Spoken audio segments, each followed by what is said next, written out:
rapport aux objectifs de développement durable, c'est trouver une réponse à cet objectif 2 qui est sur le zéro faim, donc c'est vraiment essayer de nourrir des populations.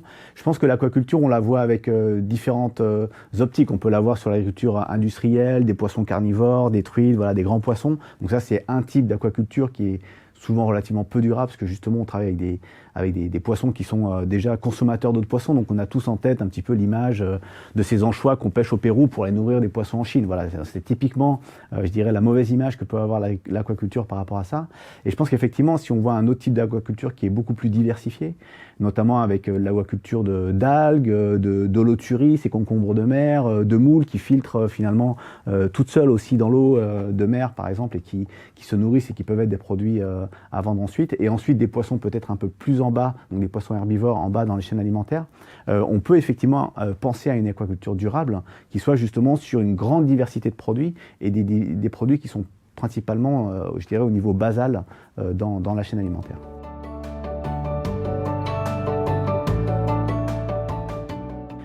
Alors je pense qu'il peut y avoir plusieurs rôles de la science dans cette aquaculture durable. Je vais peut-être essayer de voir sur 3 exemples.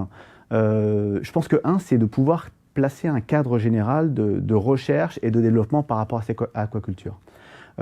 Typiquement, quelque chose qui se développe beaucoup en ce moment, c'est le Une seule santé, le One Health, qui est un concept, je dirais, ou un paradigme qui est à la fois scientifique, mais qui est aussi connecté à la société et à d'autres disciplines, qui est intéressant, puisque là, on voit les 3 dimensions que doit prendre finalement l'aquaculture durable. C'est la dimension humaine, bien sûr. Donc c'est tout ce qui est nutrition, mais c'est aussi tout ce qui est l'accès au travail, la diminution des inégalités, le travail des femmes, par exemple, donc qui sont des objectifs qu'on doit aussi atteindre en termes d'objectifs de développement durable. Donc on a tout cet aspect humain qui est très important. On a ensuite l'aspect des organismes eux-mêmes qu'on cultive. Donc c'est mieux comprendre la biologie de ces organismes, mieux comprendre leur rôle dans l'environnement. Est-ce que c'est des organismes qu'on va vraiment cultiver, ou est-ce que ça peut être des organismes dont on va favoriser la croissance, par exemple, dans un milieu marin ou dans un milieu d'eau douce? Ça peut être aussi d'autres manières de faire. Ça va être tout le problème des maladies, des virus, de la gestion un peu du bien-être de ces populations animales ou végétales qu'on va cultiver. Donc ça, c'est la deuxième partie. Et puis la troisième partie du One Health, c'est l'environnement. Donc effectivement, quel est l'impact minimum qu'on peut avoir? On sait qu'il y a beaucoup d'enjeux et beaucoup de trade-off un petit peu entre l'aquaculture et le milieu environnemental. On pense aux crevettes, par exemple, qui déforestent. Moi, j'ai vécu pas mal en Équateur, et c'est vrai que depuis que j'ai vu la destruction des mangroves par les grandes bacs à crevettes, voilà, je mange plus une seule crevette, parce que c'est vraiment des impacts très très forts dont on se rend pas forcément compte. Et donc, tous ces enjeux environnementaux qu'il peut y avoir, la pollution aussi qui vient des installations qui peuvent faire ce type de farming, c'est aussi quelque chose d'important. Donc, premier objectif et une première aide des scientifiques, c'est de placer ce contexte très global qui nous permet finalement de penser l'aquaculture d'une manière beaucoup plus intégrée, en pensant à des objectifs du développement durable qui sont variés.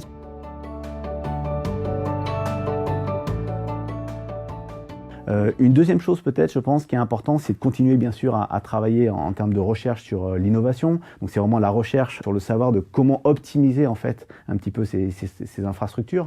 Il y a beaucoup de solutions à trouver, d'innovations à avoir sur la façon elle-même d'avoir des produits qui sont encore de meilleure qualité, mais aussi dans l'environnement.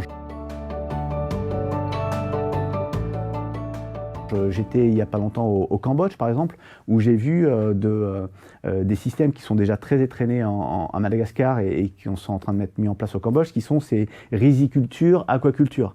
C'est-à-dire qu'on a des poissons directement qui sont connectés avec des rizières, et donc on a un système d'eau où on a à la fois des poissons qui sont élevés dans une partie de la rizière. Ces poissons émettent notamment des excréments et de l'azote qui vont avoir un impact positif sur les rizières. Et donc là, on trouve du win-win, donc des solutions vraiment gagnant-gagnant entre différentes situations, à la fois pour l'agriculteur ou la personne qui cultive son riz, et à la fois pour l'aquaculture. Donc toutes ces solutions fondées un petit peu sur la nature et ces interactions positives qu'il peut y avoir entre le milieu environnemental et le milieu de l'aquaculture, c'est aussi des choses, je pense, sur lesquelles les scientifiques peuvent travailler de manière très, très importante.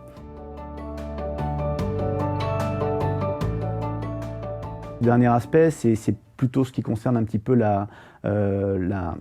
l'impact politique aussi de la science, c'est pouvoir intervenir aussi au niveau par exemple des COP, COP climat, COP 15, on sait aussi qu'il y a un impact en termes de climatique, il y a un enjeu aussi en termes climatiques, en termes de stockage de carbone, de l'environnement on l'a dit, et je pense que le scientifique doit aussi être force de proposition pour transférer ses connaissances scientifiques vers d'autres acteurs de la société. Donc des acteurs privés, des acteurs publics, de mieux travailler avec eux et aussi de réfléchir à justement des arènes, des enceintes, des lieux où on peut mieux co-construire ces solutions durables avec le reste de la société.